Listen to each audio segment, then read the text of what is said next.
Hello Shafi sir. Hello Nag గారు, ఎలా ఉన్నారు? Fine sir. ఎలా ఉన్నారు? Excellent, super. సార్, చాలామంది పేరెంట్స్కి తెలియని విషయం ఏదైనా ఉంది అని అంటే, పిల్లలు స్కూల్స్ కాలేజెస్కి వెళ్ళిన తర్వాత ఒక ఆడ్ బిహేవియర్ని చూపిస్తారు. బట్ పేరెంట్స్కి కూడా తెలియదు. ర్యాగింగ్ అనుకోండి, లేదంటే బుల్లియింగ్ అనుకోండి, టీస్ చేయటం అనుకోండి, ఇవి చేసేటప్పుడు కొంతమంది ఎక్స్ట్రీమ్లోకి వెళ్ళిపోయి చేస్తూ ఉంటారు. అవును, కానీ ఆ బిహేవియర్ తెలియదు, పేరెంట్స్కి కూడా తెలియదు.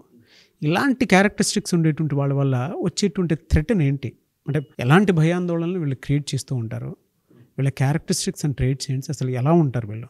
చూడండి సార్, యాక్చువల్గా బుల్లింగ్ చేయటం అనేది నిజంగా ఈ రోజుల్లో ఎక్కువ అయిపోతుందని చెప్పాలి.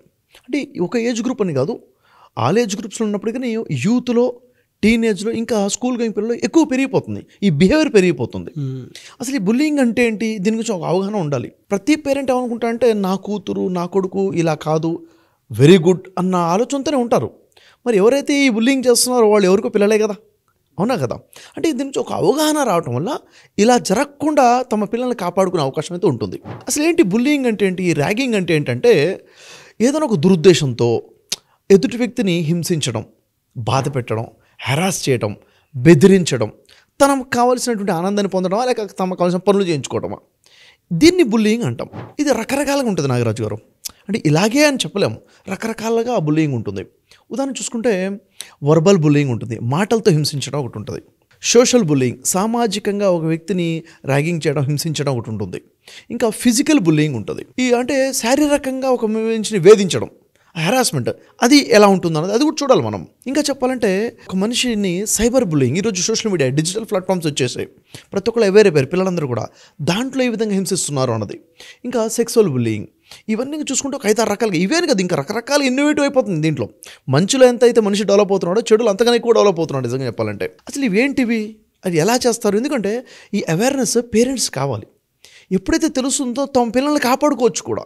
ఫర్ ఎగ్జాంపుల్ చూడండి, వర్బల్ బుల్లింగ్ అంటే కామన్గా మాట్లాడుకుంటే మన విషయం అర్థం, అవును మనకు కూడా ఎక్స్పీరియన్స్ ఉంది అనిపిస్తుంది ప్రతి వ్యక్తికి కూడా ఎక్కడో పాయింట్లో. వర్బల్ బుల్లింగ్ అంటే చూడండి, ఇప్పుడు ఒకడు ఉంటాడు, మరొకడికి ఏదో పేరు నిక్ నేమ్స్ పెట్టి పిలుస్తుంటారు.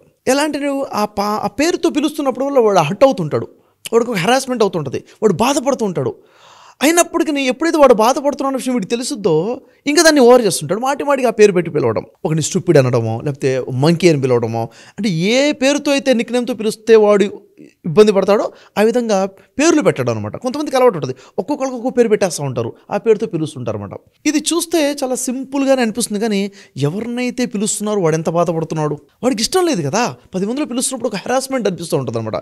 మాటిమాటికి అవుతే వాడు దాన్ని లోపల మనసు మీద తీసేసుకుంటాడు, ఎమోషన్స్ డిస్టర్బ్ అవుతుంటాయి. ఇది ఒక రకంగా వర్బల్ బుల్లింగ్లో. ఇంకా చెప్పాలంటే వర్బల్ బుల్లింగ్లోని అవమానపరచడం. సర్వసాధారణంగా లైఫ్లో ఇన్సిడెంట్ జరుగుతుంటాయి, జరిగిన ఒక ఇన్సిడెంట్ని, చేసిన చిన్న తప్పునో జరిగిన ఇన్సిడెంట్నో 10 మందికి చెప్పి వాడిని అవమానపరచడం. ఇలా జరిగింది, నడుస్తున్న ఓ పిల్లవాడు పడిపోయాడు స్కూల్లో, వాడు ఇలా జారి పడిపోయాడు తెలుసా, వాడు జారి 10 మందికి చెప్పేసరికి వాడు ఎవడైనా ఒకసారి పడ్డప్పుడు ఎవడు చూడట్లేదు కానీ రేపు దులుపుకుంటాడు, అవునా లేదా? అంటే ఒక రెస్పెక్ట్ కాపాడుకోవాలన్న ఫీలింగ్ ఉంటుంది. 10 మందికి చెప్పి వాడిని అవమానపరుస్తూ ఉండడము, టీచర్ దాని విషయంలో తిట్టాడు, ఏదైనా మార్క్స్ తక్కువ వచ్చాయి, ఇది 10 మందికి చెప్పి వాడిని అక్కడ అవమానపరిచే విధంగా చేయడం వర్బల్ బుల్లింగ్లో వస్తాయి అనమాట. కొంతమంది హేళన చేస్తారండి, సార్కాస్టికంగా మాట్లాడేవాళ్ళు ఉంటారు, సార్కాస్టిక్గా అంటే హేళన చేసే విధంగా. ఎట్లా హేళన చేస్తారంటే ఎట్టకారంగా మాట్లాడడం, వాడి ఫిజిక్ని బట్టి కానీ, వాడి వేసుకునే డ్రెస్ని బట్టి కానీ, లేకపోతే అబ్బో చాలా తెలివిగలోడి, నువ్వు నిజంగా తెలివిగలోడు చెప్పే ఉద్దేశం కాదు, ఈ విధంగా ఎటకారంగా మాట్లాడము. నిజంగా చెప్పాలంటే వీడు చాలా ఇంటెలిజెంట్, నువ్వు పెద్ద ఇంటెలిజెంట్వి, నువ్వు పెద్ద తెలివిగలవాడివి, నువ్వు పెద్ద బ్రిలియంట్వి అన్నట్టుగా ఎట్లా చెప్తారంటే 1-4 సార్లు చెప్తుంటే నన్ను బ్రిలియంట్ కాదు, నేను తెలివి తక్కువ అంటున్నాడు అన్న విషయం వీడికి అర్థమైపోతుంటుంది. ఈ విధంగానే హెరాస్ చేస్తుంటారు. వర్బల్గా బెదిరించే వాళ్ళు కూడా ఉంటారు. రేయ్ అజ్జయ్, బెదిరించి తోటి పిల్లలతోనో జూనియర్స్తోనో వాళ్ళకి కావాల్సిన పనులు చేయించుకోవడం, వాళ్ళ వస్తువులు తీసేసుకోవడం, ఇలా వర్బల్గా హింసిస్తూ ఉంటారు. రకరకాలుగా వర్బల్గా హెరాస్మెంట్ అనేది ఉంటుంది. అవును, ఇది అయితే ఇది కాకుండా సోషల్ బుల్లింగ్ ఉంటుంది నాగరాజు గారు. అది ఎలా ఉంటుందంటే వింటనే మనకి వింత అనిపిస్తుంటుంది, కానీ చాలా ఎక్కువ ఇంపాక్ట్ ఉంటుంది. అది ఎలా అంటే, ఇప్పుడు 4 ఫ్రెండ్స్ ఉంటారు, ఆ 4 ఫ్రెండ్స్ ఏం చెప్తారంటే, వీడు అరే వాడితో మాట్లాడొద్దురా, వాడు మనోడు కాదురా, వాడిని కలుపుకోవద్దు అని ఒక్కడిని ఏలేస్తారు, అక్కడ నుంచి సోషల్ బైకాట్ చేస్తారు. ఈ సోషల్ బుల్లింగ్ అనేది చాలా హెరాస్మెంట్. ఇది ఇంకా వాడితో మాట్లాడొద్దు అనేసరికి వాడు ఒక్కడు వేరైపోతాడు, నాతో ఎవరు మాట్లాడలేదు అన్న ఫీలింగ్ చిన్నది కాదుగా, ఐసోలేట్ అవ్వడం అన్నది ఇది. అంటే వాడితో ఎవరైనా ఒకవేళ మాట్లాడుతుంటే వెళ్ళి వాడు అలాంటోడు కాదు, వాడు మంచోడు కాదు, వాడు ఇలాంటోడని వాడి మీద ఏదో నిందలు చెప్పి అబద్ధాలు చెప్పి ఆ రిలేషన్ని బ్రేక్ చేస్తారు. అంటే ఈ సోషల్ లెవెల్లో వాడిని డిఫేమ్ చేయడము, నిందలు మోపడము, వాడితో ఎవరు కలవకుండా చేయడము, ఈ కామన్గా ఫ్రెండ్ సర్కిల్లో జరుగుతుంటుంది. చేసేవాడికి ఎలా అనిపిస్తుంది అంటే, నాగరాజు గారు వీడేదో పవర్ చూపిస్తున్నట్టుగా, వీడు సుపీరియర్గా, వీడు డామినేషన్ ఫీలింగ్ చూపిస్తుంటాడు, వీడు ఇక్కడే రక్షానందం పొందుతూ ఉంటాడు, ఎదుటి వ్యక్తికి హరాస్మెంట్ ఉంటుంది. అది అవును కదా, ఇది మనం చూస్తుంటాం, మన ఎక్స్పీరియన్స్ లాగా కనిపిస్తుంటాయి అనమాట. ఇలాగే మనం చూసుకుంటే ఫిజికల్ బుల్లింగ్ ఎలా ఉంటుందంటే, ఒక వ్యక్తి యొక్క ఏదైనా ప్రాపర్టీస్ని వాడి దగ్గర ఉన్న పెన్సిల్నో పెన్నునో డ్యామేజ్ చేయడం. ఫర్ ఎగ్జాంపుల్ వాడు పెన్సిల్ తీసుకుని ఎర్రగొట్టేయడం, వీడికి ఆనందం దాంట్లో, అంటే వీడు పవర్ను చూపించే ప్రయత్నం చేస్తుంటాడు. వాడి పెన్ తీసుకుని అక్కడ విసిరేయడం, వాడి ఎరేజర్ తీసుకుని దాన్ని తెంచేయడమో పారేయడమో, నోట్స్లో పేపర్స్ ఇచ్చేయడం కామన్గా జరుగుతుంటాయి. ఇవన్నీ కూడా ఇదంతా కూడా వాడిని హెరాస్మెంట్ చేసే దాంట్లో వీడు పవర్ చుంచుకొని వీడు ఆనందం పొందే పనులు అనమాట. వాడు బుక్ తీసుకెళ్ళి అక్కడ దాచేయడం, అక్కడ పడేయడం, ఇవన్నీ జరుగుతుంటాయి. వాడు క్లాస్ వర్క్ హోంవర్క్ లేకపోతే టీచర్ వాడిని తిడుతుంటే చూసి సంతోషించడం, ఫిజికల్గా డ్యామేజ్ చేస్తుంటారు. ఇంకా శారీరకంగా ఫిజికల్గా చూసుకున్నట్లయితే పోతూ వాడిని గుద్దుకుంటూ పోవటం. అంటే స్కూల్ పిల్లల్లో ఒకలా ఉంటుంది, అప్పర్ గ్రేడ్ స్కూల్లో ఒకలా ఉంటుంది, టీనేజ్ కాలేజెస్లో ఒకలాగా ఉంటుంది. అంటే దీంట్లో డిగ్రీస్ పెరుగుతుంటాయని చెప్పొచ్చు. ఇంకా ఫ్రెండ్ ఉంటాడు పక్కన కూర్చొని, అరే ఎలా ఉన్నారా అని చెప్పేసి వాడి వీపు మీద కొట్టడం.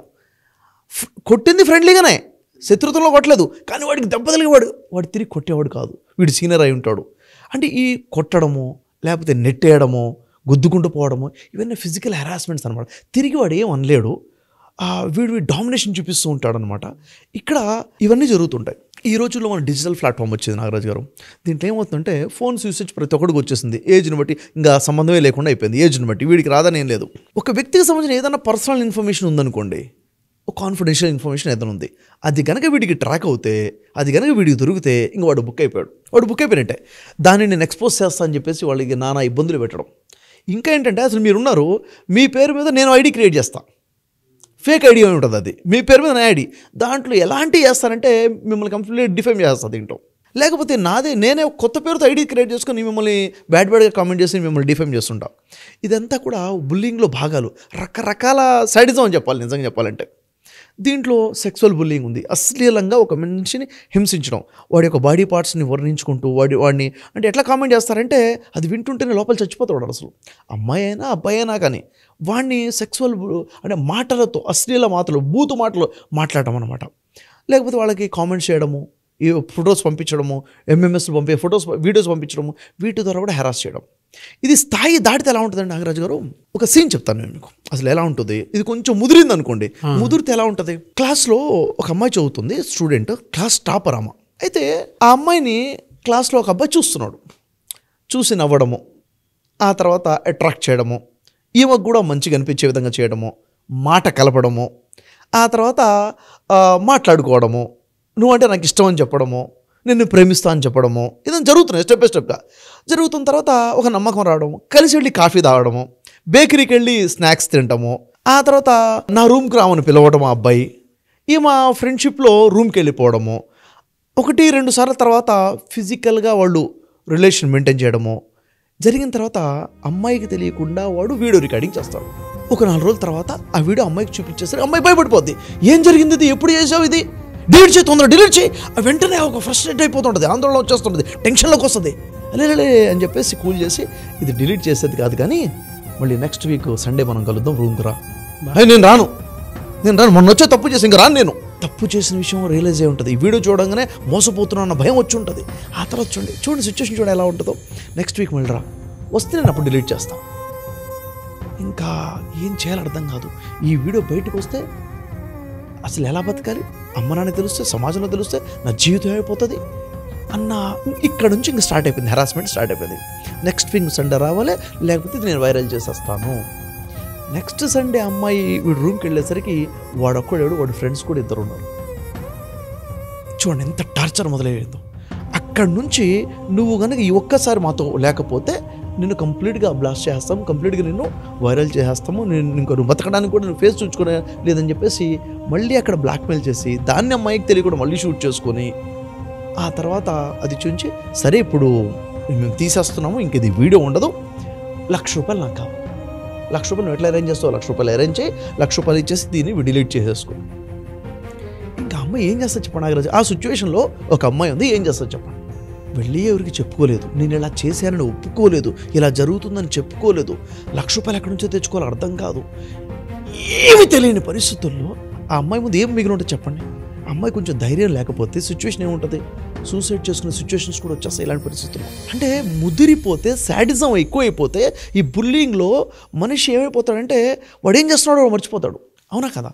పేరెంట్స్ గమనించాలి, అసలు మీ పిల్లలు ఏం చేస్తున్నారు, నా కొడుకు ఎలా ఉన్నాడు, ఫ్రెండ్స్తో ఎలా ఉన్నాడు, వాడు ఎలా చదువుకుంటున్నాడు, వాడి మీద ఒక చూపు ఉండాలి, ఒక చూపు అనేది ఉండాలి, వాడు ఎటుపోతున్నాడు అనేది చూపించగలాలి. అందుకే ఒక మనిషికి ఒక దయ అనేది తెలియాలి, ఒక మనిషి హ్యూమన్ వాల్యూస్ తెలిసి ఉండాలంటారు. అందుకే ఒక వ్యక్తిని హింసిస్తున్నాడంటే వీడి దగ్గర హ్యూమానిటీ లేదనే కదా. ఇవి ఎక్కడి నుంచి వస్తాయి? బేసిక్ నుంచి వస్తాయన్నమాట. మరొక సీన్ చెప్తాను నాగరాజు గారు. అంటే దీన్ని అర్థం చేసుకోవాలంటే డిఫరెంట్ యాంగిల్స్లో చూస్తేనే అర్థమవుతుంది మనకి. అది ఎలా అంటే చూడండి, ఒక వాళ్ళ ఫ్రెండ్ ముందు బాధపడుతుంటాడు. ఏమని? అరే ఎంత కష్టపడ్డా లైఫ్లో పేరు రాకుండా పోతుంది, ఎంత కష్టపడ్డా వేస్టే, ఎందుకు అలా అంటున్నావు అంటే వాడు పేరు శివ. వాడు అంటాడు, ఎప్పుడు నాకు సెకండ్ ర్యాంకే వస్తుంది, ఫస్ట్ ర్యాంక్ రావట్లేదు, ఎంత కష్టపడ్డా సెకండ్ ర్యాంకే, ఫస్ట్ ర్యాంక్నే కదా అందరు చూసేది, నన్ను ఎవడు చూడట్లేదు, వృధా అయిపోతున్నావు అని చెప్పేసి. వాడు ఫ్రెండ్ అంటాడు, నీకేం కావాలి, ఫస్ట్ ర్యాంక్ రావాలి అంతే కదా. అవునా, నాకు ఫస్ట్ ర్యాంక్ రావాలి, నువ్వు ఎలా తెస్తావు, నేను తెస్తా, నీకెందుకు అని చెప్పేసి వాడు అంటాడు అనమాట. వాడని ఏం చేస్తాడు చూడండి, అంటే ఎంత ఆలోచన ఎలా ఉన్నాయి పిల్లలు చూస్తే. క్లాస్ టీచరు ఏం చేస్తుంది, క్లాస్ టీచర్ అలవాట్లు ఏంటి, క్లాస్ టీచర్కు ఉన్నటువంటి ఫ్రెండ్స్ ఎవరు ఉన్నారు అని ఆలోచన పెట్టి పరిశీలించి తను ఒక బాయ్ ఫ్రెండ్ ఉన్న విషయం తెలుసుకొని అక్కడ దాని మీద వర్కౌట్ చేసి ఒక వీడియో షూట్ చేస్తాడు ఫ్రెండ్తో ఉన్నప్పుడు. అది తన పర్సనల్ వీడియో ఉంటుంది టీచర్ది. ఆ తర్వాత వీడు వెళ్ళేసి టీచర్తో మాట్లాడతాడు, నాగరాజు గారు శివాకి క్లాస్లో ఫస్ట్ ర్యాంక్ రావాలి మేడం, మీరేం చేస్తారో నాకు తెలియదు, వాడు ఫస్ట్ ర్యాంక్ రావద్దు, వీడే ఫస్ట్ ర్యాంక్ రావాలి. అలా ఎలా వస్తుంది, వాడు చదువుకుంటే వాడికి వస్తుంది, అలా కాదు రావాలి, వాడు చదివినా చదవకపోయినా రావాలి. ఏంట్రా ఇలా మాట్లాడుతున్నావు, ప్రిన్సిపల్ దగ్గర తీసుకెళ్ళాలా అంటే అవసరం లేదు, ఈ ఒక వీడియో చూడండి, చూసిన తర్వాత మన ఇద్దరం కలిసి ప్రిన్సిపల్ దగ్గరికి వెళ్ళాలా, వాడు ఫస్ట్ ర్యాంక్ రావాలా డిసైడ్ అవుతుందని చెప్పేసి ఆ మేడం టీచర్కి సంబంధించిన వీడియో చూపిస్తే ఆ టైం ఎలా ఉంటుందో చెప్పండి. ఈ వీడియో ఉంది, ఇదేంట్రా ఏంటిదని చెప్పేసి ఏం లేదు, కావాల్సింది ఏంటంటే ఫస్ట్ ర్యాంక్ రావాలి, లేకపోతే ఇది వైరల్ అయిపోతుంది వీడియో. ఆ సిచ్యువేషన్లో ఆ టీచర్ ఏం చేస్తుంది చెప్పండి? సమాజం పరువు ఏమవుతుందో తెలియదు.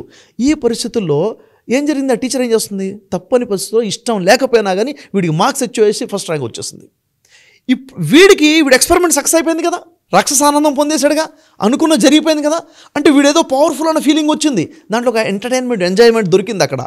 ఆ తర్వాత అప్పుడు టీచర్ పిలిచేసి వీడియో డిలీట్ చేసేసి అని చెప్తే డిలీట్ చేస్తాను, నాకు ₹1,00,000 కావాలి, నాకు ₹1,00,000 ఇస్తే వీడియో డిలీట్ చేస్తాను అంటే ఇది ఎంత దూరం పోయే అవకాశం ఉంటుంది అంటే దీని ద్వారా అనేక మంది జీవితాలు నాశనం అయిపోతాయి, అనేక మంది సైకాట్రిక్ పేషెంట్స్గా మారిపోతారు, అనేక మంది అంటే ఒక అమ్మాయి మీద కానీ ఒక అబ్బాయి మీద కానీ ఇలా బుల్లింగ్ జరుగుతుందంటే వాడు ఎంత టాపర్ అయినా కానీ ఎడ్యుకేషన్ మీద ఫోకస్ పోతుంది, వాళ్ళు యాంగ్జైటీ వచ్చేస్తుంది, వాళ్ళ బిహేవియర్ మారిపోయి ఉంటుంది, అంటే వాడు కంప్లీట్గా వాడి లైఫ్ స్పాయిల్ అవ్వడానికి ఈ బుల్లింగ్ అన్నది వేధింపు అన్నది చాలా పెద్ద కారణంగా మారిపోతుంది. ఇది సర్వసాధారణంగా పెరుగుతుంది నాగరాజు గారు, ఇప్పుడు కాలేజెస్లో స్కూల్స్లో ఇప్పుడు ఈ ట్రెండ్ మారుతుంది ఈ విధంగా. దీన్ని మనం తెలుసుకొని ఆపే ప్రయత్నం చేయాలి ఖచ్చితంగా. ఎడ్యుకేషన్ పేరెంట్స్లో రావాలి, స్కూల్ మేనేజ్మెంట్లో కూడా రావాలి, పిల్లలకి అవేర్నెస్ రావాలి, అవునా కాదా? ఇది వెరీ ఇంపార్టెంట్ టాపిక్. ఇది దీన్ని ఎలా ఐడెంటిఫై చేయాలి సార్? అసలు పేరెంట్స్ అయినా సరే చాలా టఫ్గా ఉంది కదా బిహేవియర్, ఇంట్లో ఏమో ఏం మాట్లాడకుండా క్యాజువల్ నోట్లో ఉన్నటువంటి ఒక పిల్లాడు అవును కాలేజ్లోకి వెళ్ళేటప్పటికి ఎంత క్రైమ్ మెంటాలిటీతో కూడుకున్న బిహేవియర్ ఉందంటే ఎలా ఐడెంటిఫై చేయాలి? నాగరాజ్ గారు ఇక్కడ ఐడెంటిఫికేషన్ ఇద్దరిది, ఒకడు ఈ క్రైమ్ మెంటాలిటీతో ఉన్న ఐడెంటిఫై చేయడం ఒకటి, ఇంకొకటి ఇక్కడ అబ్యూజ్ అవుతున్నాడు కదా, విక్టిమ్ ఉన్నాడు కదా, విక్టిమ్ని ఎట్లా ఐడెంటిఫై, విక్టిమ్స్ కూడా బయటపడరు చూసారా, విక్టిమ్స్ కూడా బయటపడరు, వీళ్ళని ఐడెంటిఫై చేయడం ద్వారా కూడా వాడేవాడిని పట్టుకోవచ్చు కూడా, అవునా? రెండు యాంగిల్స్లో మనం మాట్లాడుకుంటే ఫస్ట్ ఎవడైతే బాధితుడు ఉన్నాడు, ఈ బాధితుడిని ఎట్లా ఐడెంటిఫై చేయాలి? స్కూల్ పిల్లలండి, వాడు సెకండ్ క్లాస్ చదువుతుంటాడు లేకపోతే థర్డ్ క్లాస్ చదువుతాడు, చిన్న పిల్లల్లో కూడా ఉంది. నేనేమంటానంటే పేరెంట్స్ పిల్లల్ని గమనించండి, పిల్లవాడు రోజు స్కూల్కి వెళ్ళి వచ్చినప్పుడు కామన్ బిహేవియర్ కాకుండా వచ్చిన తర్వాత బాధపడుతూ వస్తున్నాడు, ఏడుస్తూ వస్తున్నాడు, లేకపోతే నేను స్కూల్కి వెళ్ళను అని చెప్పేసి మారం చేస్తున్నాడు, రాత్రి నిద్ర పట్టట్లేదు అంటాడు, అన్నం తినే విషయంలో డిస్టర్బెన్స్గా ఉన్నాడు, లేకపోతే వాడు వచ్చిన తర్వాత వాడు పెన్ను పెన్సిల్ గమనించండి, వాడు నోట్స్ చినిగిపోయి ఉంది, లేదా ఒక వస్తువులు పోతున్నాయి, ఎక్కడైనా దెబ్బలు ఉన్నాయి వాడి మీద, వాడు చెప్పుకోడు, ఎందుకంటే వాడు అక్కడ హెరాస్ చేసినాడు, భయపెట్టుకుంటూ ఉంటాడు ఎవడు చెప్పొద్దని. ఇది గమనించడం ద్వారా కూడా మనకు ఐడెంటిఫికేషన్ వచ్చి ఉంటుంది. డైరెక్ట్గా ఎవరైనా ఇబ్బంది పడుతున్నారా అంటే పిల్లలు అవునని చెప్పరు, అక్కడ ఇబ్బంది పడుతున్నా కానీ అవును నన్ను ఇబ్బంది పెడుతున్నాడు, వేధిస్తున్నాడు, ఎవరు చెప్పలేందుకు మళ్ళీ భయం. వాడికి తెలుసు వాడు మళ్ళీ కొడతాడేమో భయం. నా వెనక అమ్మ ఉంది, నాన్న ఉన్నాడు అన్న ధైర్యం ఉండదు, ఆ భయం ఎక్కువైపోతుంది. చిన్నపిల్లలకి ఏం తెలుసు చెప్పండి.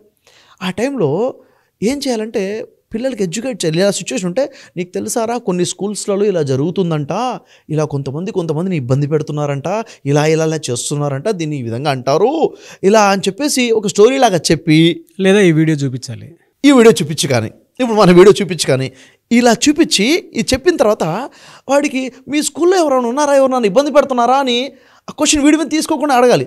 అవునమ్మా ఫలానా వాడు ఇబ్బంది పెడతాడు, ఎవరిని ఫలానా వాడిని ఇబ్బంది పెడతాడు, వాడు వీడిని ఇబ్బంది పెడుతున్నాడు, మా క్లాస్ నన్ను ఇబ్బంది పెడతాను చెప్పడం ధైర్యం సరిపోదు. అప్పటికి కూడా ఇప్పుడు నన్ను కూడా అప్పుడప్పుడు అంటాడు.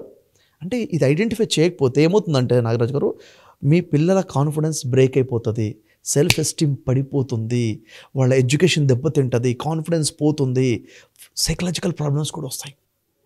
సో ఐడెంటిఫికేషన్ చేయడం చాలా అవసరం.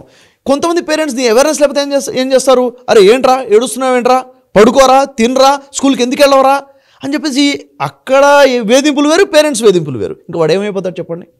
కాబట్టి దీన్ని చాలా క్లారిటీగా పేరెంట్స్కి అవేర్నెస్ రావాలి. ఇది ఒక కోణం. రెండో కోణం, ఎవడైతే ఈ విధంగా హెరాస్మెంట్ చేస్తున్నాడో, ఈ బుల్లింగ్ చేస్తున్నాడో, ఇలాంటి వాళ్ళని ఎట్లా ఐడెంటిఫై చేయాలి. వీళ్ళకి 2 ఫేసెస్ ఉంటాయి. ఒక దగ్గరేమో very good boy, very intelligent, అక్కడ పోతేనే వాడు పెద్ద సాడిస్ట్గా ఉంటాడు. వాడిని పట్టుకోవడం అంటే కష్టమే. కానీ ఎప్పుడైనా ఎక్కడి నుంచైనా అంటే వాడి ఫ్రెండ్స్ నుంచి కానీ, టీచర్ నుంచి కానీ, నైబర్స్ నుంచి కానీ ఎక్కడ కొంచెం ఎప్పుడైనా కంప్లైంట్ వస్తే ఎందుకంటే వచ్చి మీ పిల్లోడు ఏడు చేస్తున్నాడని చెప్పరు, ఎందుకంటే హెరాస్మెంట్ ఎవడు బయటపడ్డు కూడా. ఎప్పుడైనా చిన్న కంప్లైంట్ వచ్చినా కానీ పేరెంట్స్ చెప్తున్నాను సీరియస్గా తీసుకోండి. ఇలా జరిగిందని సీరియస్గా తీసుకొని చిన్న కంప్లైంట్ వచ్చిన వాడిని ఫ్రెండ్స్ని కలవండి. ఎవరు వాడి ఫ్రెండ్స్, ఎవరు వాళ్ళ బిహేవియర్ ఎట్లా ఉంది, స్కూల్కి వెళ్ళండి, టీచర్ని కలవండి, టీచర్తో కూర్చొని మాట్లాడండి. మా పిల్లవాడు ఎలా ఉన్నాడు, మా అమ్మాయి ఎలా ఉంది, వాడి బిహేవియర్ ఎలా ఉంది అడగండి. వాడు చదువు 4 మార్కులు తక్కువ వచ్చినా పర్లేదు, బిహేవియర్ బాగుండాలి. మాట్లాడిన తర్వాత ఇలాంటి బిహేవియర్ కనుక వాడిలో ఉంది అని ఐడెంటిఫై అవుతే వెంటనే వాడిని హౌస్ అరెస్ట్ చేయండి అంట. నేను కూర్చోబెట్టండి, ఇంట్లో కూర్చోబెట్టి మాట్లాడిన వాడతాం. అది ఏంట్రా, ఏం చేస్తున్నావు, ఎట్లా లైఫ్ ఏంటి, జీవితం ఏంటి అంటే వాడికి చెప్పగలగాలి. ఈ హెరాస్మెంట్ వాడి జీవితంలో నువ్వు చేస్తున్నావు కదా, ఇదే నీ మీద అయితే నువ్వేం చేస్తావు, అవునా లేదా? వాడికి అర్థమే చెప్పాలి.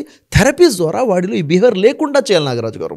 లేకపోతే వాడు ఆటపాటల్లో ఏదో చేస్తున్నాడు, హింసించుకుంటూ వెళ్తున్నాడు, ఈ క్రైమ్ మెంటాలిటీ పెరిగితే పెద్ద క్రైమ్స్ చేస్తాడు, వాడికి తెలియకుండా ఎదురుగా లాస్ అయిపోతాడు, వీడు క్రిమినల్గా మిగిలిపోతాడు లైఫ్లో. కాపాడుకోవాలి దీన్ని, పిల్లల్ని కాపాడాలి. ఒక టైంలో తెలియకుండా చేస్తారు, ఆ తర్వాతనేమో ఆనందం కోసం చేస్తారు, ఆ తర్వాత తెలియకుండా క్రిమినల్గా మారిపోతారు.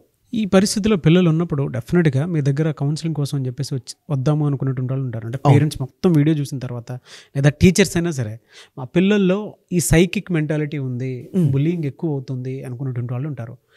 వాళ్ళు మీలాంటి వాళ్ళని అప్రోచ్ అవుదాం అనుకునేటువంటి వాళ్ళు ఉంటారు. వీడియో మొత్తం చూశారు కదా, కింద కామెంట్ బాక్స్లో పోస్ట్ చేయండి. అంటే మీ ఒపీనియన్, ఇలా మీ చుట్టుపక్కల ఉండేటువంటి వాళ్ళు ఉన్నారా, మీరు ఈ హెరాస్మెంట్కి గురవుతున్నారా, మీ స్టూడెంట్ అంటే మీ టీచర్స్ తోటి మీరు ఎప్పుడైనా చెప్పారా, మీ పేరెంట్స్ తోటి ఎప్పుడైనా చెప్పారా, కింద షేర్ చేయండి. దీని మీద పార్ట్ 2 వీడియో కూడా చేస్తాము.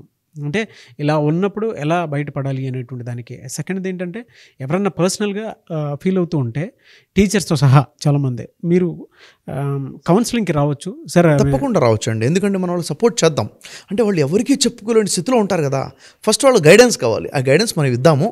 2 విషయాలు, ఇప్పుడు ఈ బుల్లింగ్ గురవుతున్నటువంటి వాళ్ళకి ఏదైనా క్వశ్చన్స్ ఉన్నాయో, ఇప్పుడు మీరు చెప్పినట్టు వాళ్ళు కామెంట్ చేస్తే అలాంటి టాపిక్ మీద కామెంట్ మనం ఇంకొక సెషన్ చేద్దాం. మనం అంటే పబ్లిక్ ఏదైనా కావాలనుకుంటే చేద్దాం. అది ఇంకొకటి ఏంటంటే, ఎవరైనా వస్తే ఖచ్చితంగా వాళ్ళని నిలబెడదాం, థెరపీ ఇద్దాము, వాళ్ళకి కావాల్సిన సొల్యూషన్ వాళ్ళకి ఇద్దాం తప్పకుండా మనం. గ్రేట్ టాపిక్ అండి, great analysis. Anyways thank you అండి, thank you so much Shafi sir. Thank you much Nag గారు, థ్యాంక్ యూ.